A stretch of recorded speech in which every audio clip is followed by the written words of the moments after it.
Good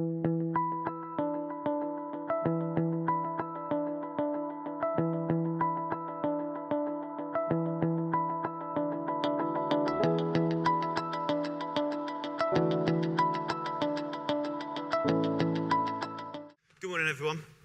For those I haven't met, exactly, I'm Phil Mitchelson. I'm Marketing Director of Copa 90 with our subtle branding. A few apologies. I've got an awful cold, so excuse the sniffles. This is all about football, so if you don't like football, I'm sorry, but that's our business. And there's some quite aggressive grime music all the way through, so ear muffles at the ready. So Copa 90, we started as a YouTube business. We won the YouTube Originals. We were pitched against the great and the good of sports media, 46, Sky, Sunset and Vine, IMG, all these guys, and we went in as a little bunch of kind of sweaty teenage, early 20s lads and said, this isn't how football should be. They all pitched the same, the guys at Sky, ITV, they said, we'll get some ex-pros in suits in a shiny floored studio, we'll buy some rights in Bulgaria, and off we go. That's football on YouTube.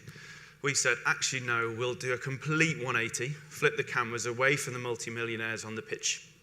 We will point the cameras to the stands, to the tens, hundreds of thousands of people watching.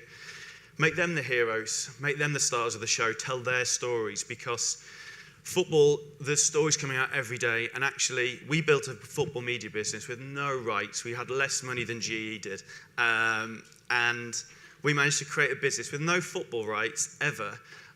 Everything we've ever shot, we own, we create. We've never stole, ripped any goals, lifted any other content. So everything you're about to see is everything we've created in our studio.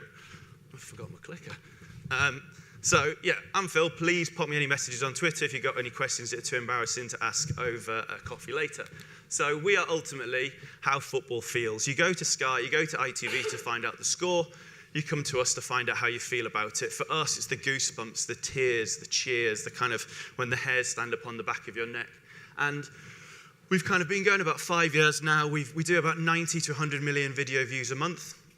We've got about 15 million subscribers across all the major platforms. Our website is useless. 10, 20,000 users on our website, but our users don't visit websites. Much like Brian mentioned earlier, fish where the fish are, go to the platforms that they're using. It doesn't take a genius. You see kind of our audience is 16 to 34-year-old guys generally. You know where they are. They're on Facebook, they're on Instagram. It doesn't take a genius. Take the content to them. And that's why ultimately we've become, we call ourselves a kind of a multi-platform distributed media business and a part-time creche when we get our staff in. What it means is that Adidas, Coke, Pepsi, Hyundai, Continental, some of the amazing top-tier partners we work with, come to us, we create and we problem solve together, and we produce content that holds people's attention. We got on average 35 minutes watch time per week per user, which is, it used to be 45, but we started doing more short form, which used to be wonderful because it was Game of Thrones without the adverts. So we make videos for a living. Ear muffles at the ready. Here's a video, and this is hopefully a bit of a sell of what we do.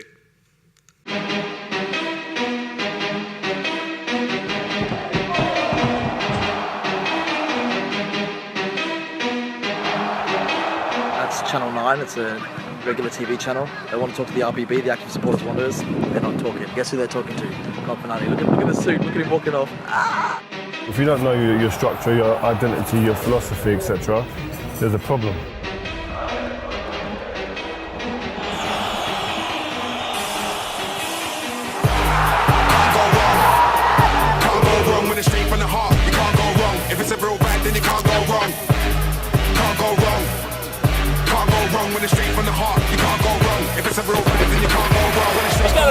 Hello, Copa fam. Yo, Copa fam. Welcome to my city. New Delhi. Toronto, Ontario. Kenya. Colombia. New York City. I want to be part of the unity of our people, united by one common thing, and that's football. Can't go wrong. Can't go wrong when it's straight from the heart. You can't go wrong. If it's a real rap, then you can't go wrong. Can't go wrong. Can't go wrong when it's straight from the heart. You can't go wrong. Forget about life for 90 minutes. Place in an MC, bruh. Jump on the stage in an MC, bruh. Mash up the place for the MC, bruh. No matter what color you are, no matter what language you speak, no matter what shirt you're wearing, you're here for one thing and one thing only, and that is football.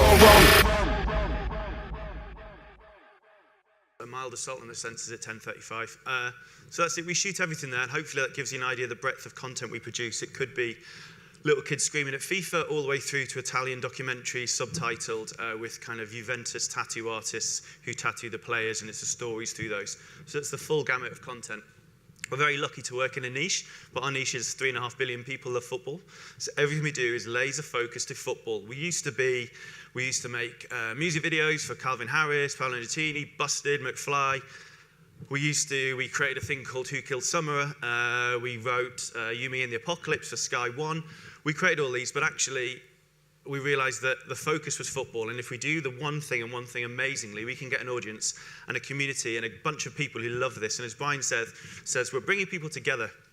I'm going to rattle through because there's loads to get through, but effectively, we believe football's got the power to kind of transcend culture, connect, and bring the world together. If you went to a bar in Guatemala tomorrow, not speaking a word of the local language, you could tap a guy or girl on the shoulder probably and say, Messi, Ronaldo. You'd get this conversation started. You wouldn't understand a word that they're saying thereafter, but football's got this power to connect people. And that's kind of what we believe in. So it's never been bigger. This is Manchester United versus Real Madrid in the States, 120,000 people. Fans are craving it more than ever, kind of massive increases. We see it in terms of publishers and what they're doing across Facebook, across YouTube, across all the new platforms. So technology is redefining how they're consuming the game. This amazing match is when Barcelona had a fantastic comeback against PSG. You can see the response on kind of Twitter in a minute when the last minute goal goes in, but people are consuming it on WhatsApp, Snapchat, Facebook. They're consuming it totally differently to how you'd consume a normal football match. For us, it's all about the power and lifespan of the moments. Even if you're not a football fan, you might have a mum, dad, uncle, auntie who are, and you probably have one moment in life when you can remember a football match, even if you hate it. And it could be when Liverpool won the Champions League. It could be when Zinedine Zidane headbutted the guy at the World Cup. There's one moment in football that you will remember. Now, every moment happens and then has a reaction thereafter. And what we're finding is that these moments are becoming more and more powerful. And what's happening is that more and more people are jumping on board with them. So we live in a world of moments. It could be someone's being sacked, someone's bitten someone's headbutted someone scored an amazing goal. It could be that actually these things are happening, but the half-life is getting tighter and tighter and tighter and shorter and shorter and shorter. And you've got to be in the moment to capture that, because this is what's traveling and this is what people are doing. And this is what effectively the micro-influencers, who are amazing designers, creators, meme generators, whatever they are, they're creating this amazing stuff and capturing that moment. And just think of wherever you are, whatever your business, whatever your brand, what are the moments that you can create and what are the reactions? You see John Lewis doing it now with Mazda Monsters for sale. You see all these opportunities where a moment is created and people have the reaction thereafter. So moments matter more. You might watch a game of football, it's 90 minutes and it's kind of 3 hours of a long, long week. And actually this is an oldie and a goodie, but this is when Lionel Messi basically made some guy fall on his ass without touching him. These GIFs, these memes were created within kind of 5-10 minutes. They were then bigger and more viewed than the actual goal he scored thereafter, because people have seen the goal. They're like, whatever, that's cool. How amazing is this Mario Kart guy? How amazing is this Street Fighter? And actually, this is what travels longer than a normal typical moment, because the half-life is so much longer and the interest is built upon those.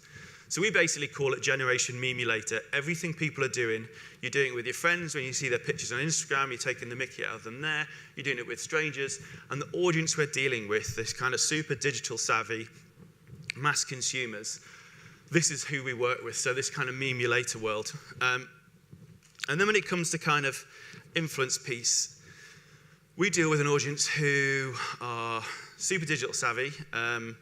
They are massive consumers and massive creators in everything they do.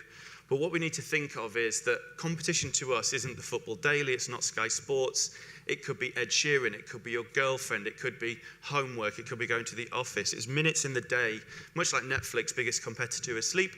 Our biggest competitor is literally those minutes in the day. How can we own them? And from a marketing perspective, I look at it and say, how can I make Copa 90 the schoolboy's crush?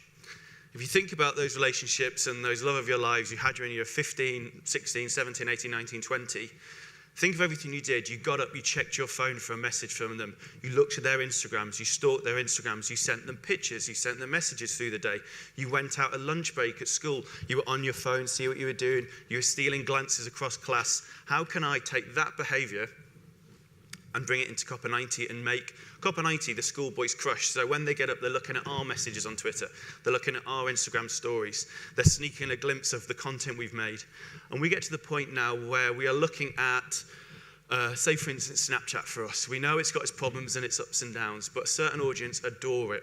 And think about the publishing schedule. Everyone will go, right, it'll go at 11 o'clock, it'll go 12 o'clock, 12:30, we'll be on the hour or on the half hour. We have an entire production schedule built purely around the average school timetable.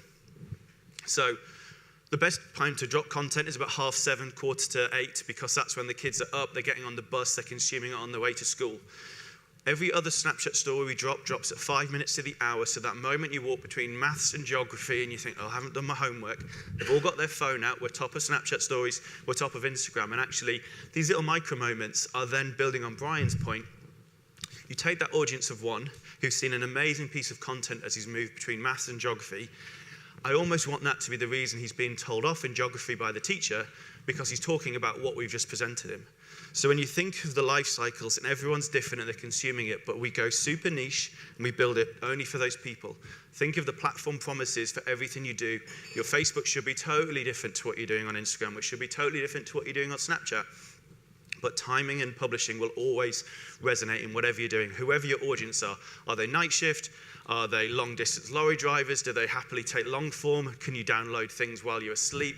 I have the Times app, which I know is kind of the wrong word in the Guardian building. I have the Times app on my phone. It downloads before I even wake up, so I can get on the bus and read it on the tube offline. Think of those scheduling moments. So we're trying to address and kind of get hold of an audience who are super hard to reach and super hard to engage with. So you've even got people here, and Gary Lineker's a funny one because a lot of our audience are 17, 18. They have no idea who Gary Lineker is. They've never seen him play football. They don't know who Paul Gascoigne is. And actually, you think, who on earth do they know who they are? They were born in 2002, some of our guys. And you think, yeah, Lineker, remember that? And he did that thing at Italian. They're like, I was born in 2002, mate. You're like, oh, God, this is awful. And as a 36-year-old, when you realize you're the old man, you know something's going on. And that's kind of why I jest about running a part-time creche, in that our office is everyone from, we bring in 16, 17, 18-year-olds in on fantastic internships that are coming through, and more often than not, we're getting them to design and create in the state that they would be watching it. So if you're hungover on a Friday, I'm going to beast you on a Friday morning with your Friday hangover, because that behavior and that, oh my God, I do not want flashing lights when I've got my Friday morning hangover, is how I want them creating. I want them creating for those micro moments. So we work with those. So we've worked with some amazing people, and kind of, we never pay for kind of access. We blag it, or we beg it, or we kind of just ask for it. And so in the past few weeks and months, we've worked with Jeremy Corbyn here. We worked with Lionel Messi last week. It could be Stormzy, it could be David Beckham. Everyone that people has got a love for. And when you think football's a fantastic thing, because at the centre of it is a core passion. But there's 7, 8, 9, 10 adjacencies that go with it, from fashion, from technology, from fitness, from travel. And these are the adjacencies that you can bring in and make your story richer. So, Poet on my far left and Vuj on my right here are kind of, when we talk about talent that you use, that your audience love, these kind of perfectly epitomise British youth today. You've got both of us single parent families. Poet is mixed race, Jamaican, English. David is actually a Serbian immigrant. He came over when he was 9, couldn't speak any English. I mean, the fact he's talking to Jeremy Corbyn with his foreign boys knockoff t-shirts that he makes, they represent British youth culture. They love music, they give us access to all these people, and more individuals are going, I want to be like Poet, he's now presenting on MTV. I want to be like David, he had a face-off, amazing video. Have a look this evening on the way home. David Vianic versus Katie Hopkins. It is phenomenal. He is an incredibly clever lad who disguised it with terrible haircuts and amazing beards. But he and Katie Hopkins going toe-to-toe is an amazing piece of content which resonates above and beyond. Parents start looking at it and going, actually, he's 24, 25. That's actually, I know he dresses crazy, but that's what I want my kids to be like. So when we think of talent, how do you think of it as a long idea? Don't think of it as these spiky ideas Brian touched upon from his story arcs. Think of, I was drilled from a very young age from my creative directors. What is the long idea, not the big idea? Big ideas, spike, explode, die. What is the idea that transcends time, it's cross-platform, across-channel, cross-audience, and think, how do you make that long idea? Because that will build to this crescendo. Then think, rather than being, when we work with Pepsi, their original overarching KPI, as you'd imagine, is sell more cans, sell more bottles in Tesco and Sainsbury's. But actually, if you move away from a pure revenue business KPI structure and you think, what's my cultural KPI? What's my cultural ambition? It could be a hand symbol, it could be a phrase, it could be a term, it could be an emoji. As soon as Nando's owned this one, amazing, that's Nando's changing popular culture. And if you can change popular culture, your revenue targets will be super easy, they'll fly by, and they'll become second nature because all of a sudden you'll get brand trackers popping up going, why is everyone doing this kind of spud emoji, or why is everyone doing this thing? And actually, think of your cultural ambition before your revenue ambition, because change the culture, your revenue will follow. So when we look at audiences, our video structure is slightly different, and this hopefully is a little showreel of how we kind of engage with those. There's all sorts of weird and wonderful stuff in here. If you're a young person from London or the UK, like right now, you can literally be whoever you want to be.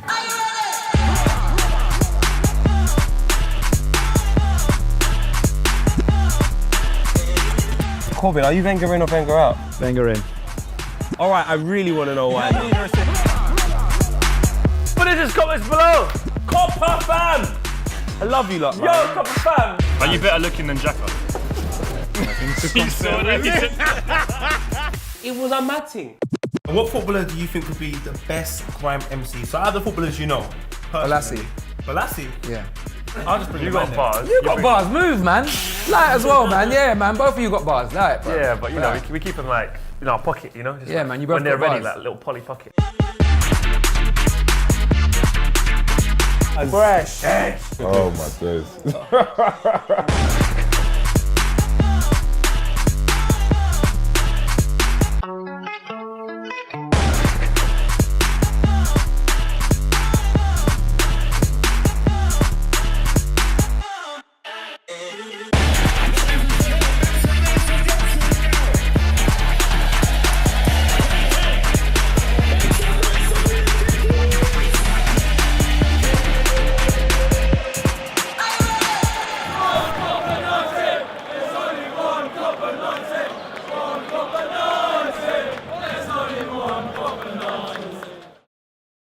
So it's very rare you'd see there's only one ESPN or there's only one ITV Sport being sung by teenagers at a football ground.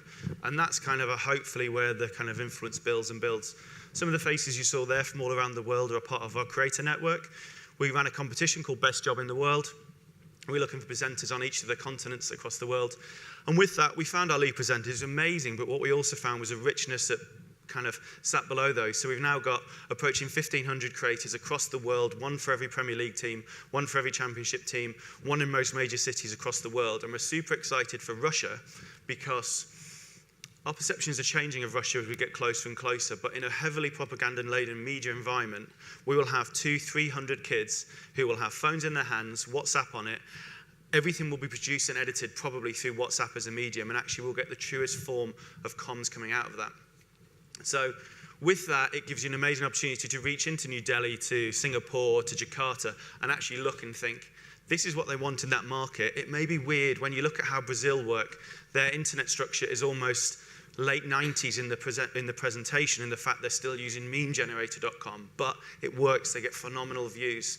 And when we talk to our guys in the US, how football is changing there and how consumption patterns are changing and how the OTT plays are coming in, thinking about all of that, the people are no longer watching linear TV. And when you think of TV, which is predicated on a huge distributed media model where it's the likes of McDonald's or Tesco's or Walmart or whoever who've got a shop in every city, humping loads of cash in, they're keeping TV going.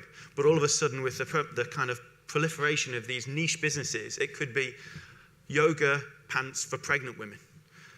A small business will come in and will completely eat that market from the ground up. And before you know it, these mass distribution models will be struggling because the mini niches are being satisfied by hundreds of thousands of companies that are coming through, and that's the power of the net and how we can start creating influence. So think beyond the TV and think of all those moments that people come together.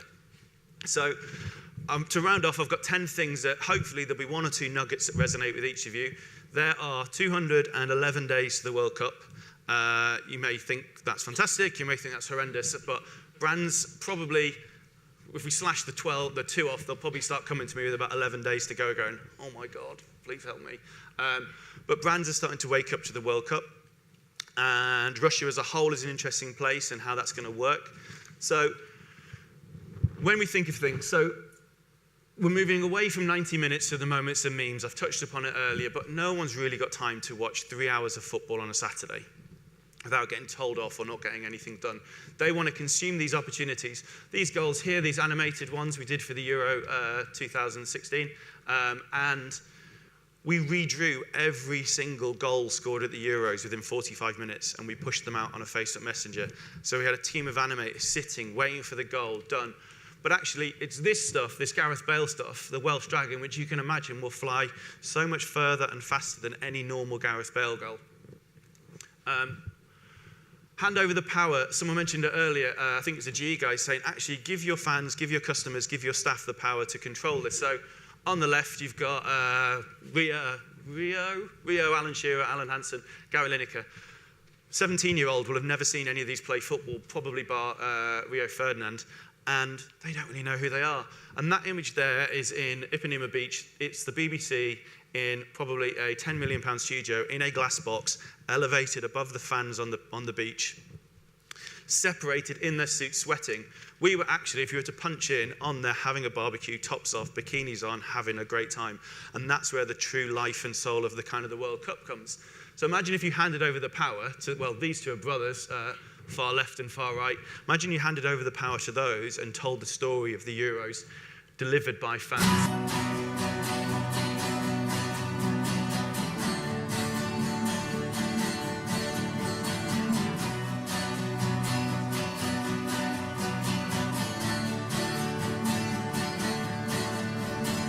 This is it. Euro 2016 starts here.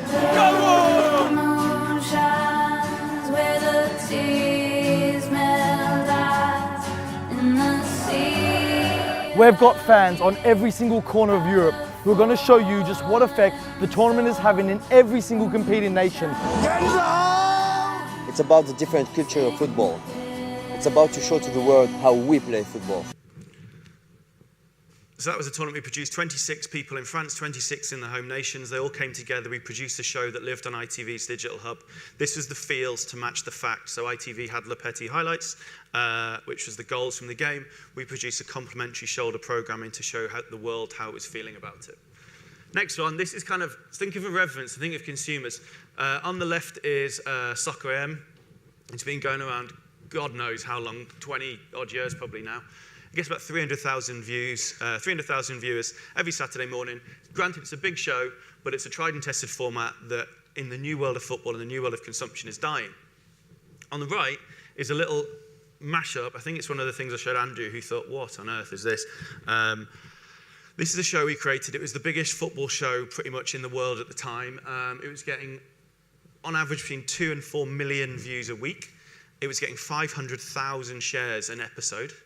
It was produced, it lived, and we hijacked Bleacher Report's Discover channel on Snapchat. It went everywhere apart from the States and Australia. It was called Saturdays Are Lit, and it was taking the aesthetic of Snapchat with football and the gags that are built. It was produced during the week.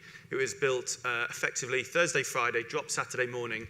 And this, I'm afraid to say, or proud to say, is what British teenagers love. Saturdays are lit.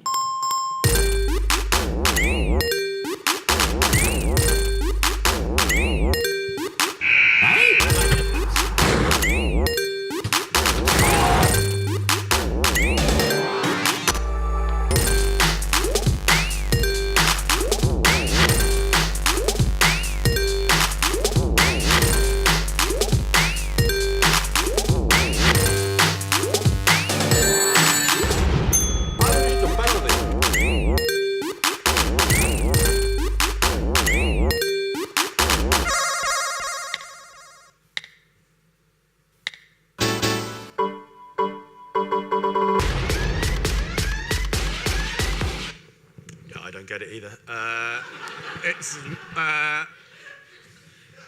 As soon as our boss likes it, as soon as Tom, our 41-year-old CEO, goes, I love this, they're like, nope, bin.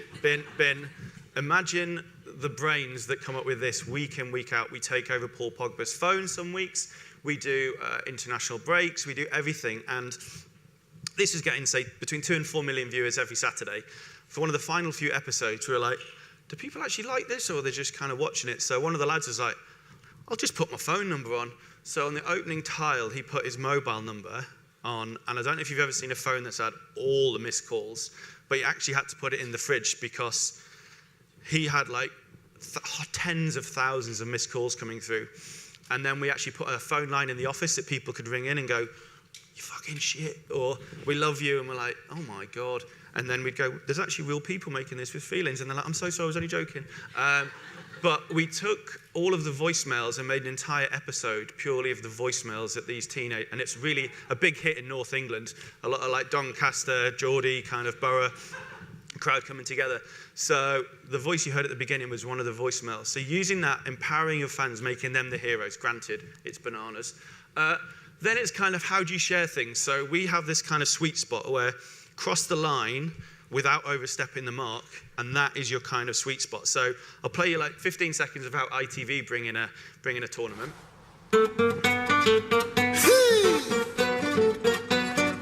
Brasil, meu Brasil brasileiro. O Brasil samba que dá bambolear. Fair enough. Every man, nice, kind of cool, kind of friendly. Doesn't elicit much of a response. It's like the World Cup is coming and they're like playing the guitar. This is one of our presenters who won a competition years ago. He's called Ellie. He's from Australia. He loves football, not so much teams, just loves football. So this is him crossing the line for international football. The international break, another unnecessary, boring interruption to our beloved club football, right? Wrong! This is the real international break. And 61 games are played across 4 continents for the most important tournament in the game. And we're going to prove to you why the international break means so much to guys like this. This is our home. So you can see the difference, challenge your perceptions, change emotions, and think, I'm terrified or I'm ecstatic to go there. Think of the talent you're using. Back in the day, I'm sure some of you had posters of Brian Robson on your wall. It was literally a poster of Brian on your bedroom wall thinking he's the best. Talent's changed completely. It's no longer static talent on your wall. It's 4D. Paul Pogba, you can go and watch him play on TV. You can go and watch him live at Old Trafford. You can also play as him on FIFA. You can see him in a conceptual environment that Adidas have created in a beautiful, creative, kind of weird, trippy, acidic house kind of setup. But also, you've never felt closer because you saw he had waffles for breakfast with his mum. So talent is becoming 4D and you're never getting a closer connection to them. And actually, you don't think it always needs to be presented in a kind of polished environment. People love this probably more than they love this. So think of talent in a 4D world. Tell the truth. This is a long video, so I'm going to skip through it. But it doesn't take a genius to realize that if you start lying, people will kind of find out. And it's very apparent. I'm not sure if you've seen the wonderful KFC story about they only follow this 5 Spice Girls and 6 guys called Herb on Twitter. And it's all like, whoop-de-doo, this is amazing, what a coup. And then the guy who found it out, they were like, he's amazing, what a find. They sent a picture of him riding on the back of the Colonel. And then within about 7 minutes of this going live on Reddit, someone's like, he works for the PR agency that KFC employ. This is all a massive farce. Boom. Everyone hates KFC again. Tell the truth. It's kind of, don't be old media scaremongery. Tell the truth. We went to Russia. We landed the day the BBC documentary about the hooligans came out. They hated us, the Russians, because they thought we were going to do exactly the same. I'm not going to play it because it's too long. It's online, it's on our YouTube channel. But they just said, the BBC came and they only told us slither. And we are not a political company, but what we will do is we will just tell the 360 around us. Yes, there may be issues, there may be problems, but Russia is a state that is actually, has a football legacy, wants to do the best, wants to show off to the world. This should actually be a super safe World Cup. Putin isn't going to have any bad boys cruising around the streets in his own country. He wants it to be beautiful. So tell the truth. think of the commentary and the talent you're using. Kind of, I mentioned it before, but new era influence. If you want your content to be loved, use talent they love already. Here's Pat and Vuj. They've been with us since episode 1, fist bumping Sergio Aguero. You will never get a more honest, authentic connection when someone's actually just having fun. They're all cool and cash. They've got the shorts on, and everyone's like, I don't know who these guys are. I'm not connecting with those. However, these were the two that were in their dressing gowns, sat with all the guys playing FIFA. They got flown, I think it was us and maybe The Guardian, I think, to interview Neymar. The Guardian did a wonderful, how's it going, etc., etc. We basically played him our top 10 songs in the UK at the moment, got him to pick his favourite. That was then picked up by Grime Daily, all the big music blogs, all of a sudden share, share, share. Connect on a level that others are not connecting on. True comms are dark now. It used to be that you'd pump it out through the radio, and actually more and more are being done through peer-to-peer contacts. And actually, if you think of yourself on social, you would always present yourself in a wonderful, positive light. It's something like, I'm making it up, 66-1 positive to negative on any tweets you post. No one's life is that blessed. All the bad stuff and the dark stuff and the horrible stuff and the things you're hating are done in these dark worlds. So when you're doing your kind of listening and your analytic structures, think how you can get into the world. How can you create a messenger bot so you're the expert in the pocket? How can you be the quiz master in the WhatsApp group for the Nag's Head WhatsApp group you've got? How can you pull those stats? And that's where you'll get the truest form of communication coming through. Big one, scary one for a lot of TV channels, is that brands are becoming the new channel choice for content, in that they get amazing access. They get Messi for the day. They get David Beckham. They're paying all these things. Granted, BBC Sport, ITV, Sky, which we don't hate, we love watching them. It's going to become the point where Pepsi and people like that who've got rights to the Champions League, all those kind of structures will be coming through, and they'll be creating the content that people want. So Pepsi are interested, and they asked us to create some content for superfans. They have the rights to the goals that they can show on Facebook. We can't share those, so we have to create things with no goals, no rights. So we created this quick piece. This is my penultimate.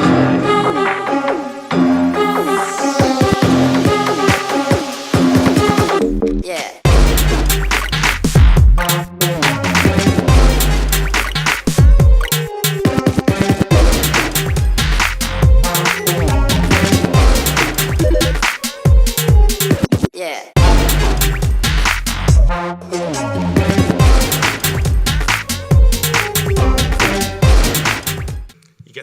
Mad. He had an eyeball painted in the Bayern Munich colours.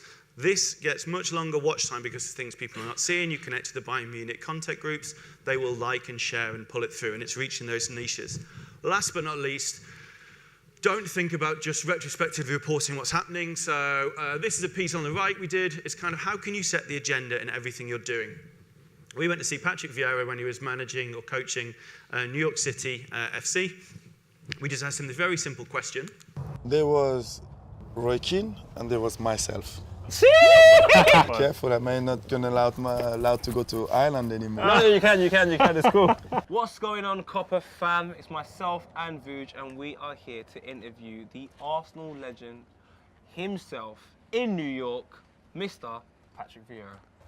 So that one comment, it's just a small selection. You've got the Mirror, you've got the Metro, you've got Joe, you've got old media picking it up, taking that content, setting the agenda, pushing it forward. It gives them an amazing piece of video content to use, and it also gives them a fantastic headline. When Patrick Vieira says, Roy Keane was here, and I was here, gold. Think about sacrilege in The Guardian. What will be your front page on The Sun? How can you create that?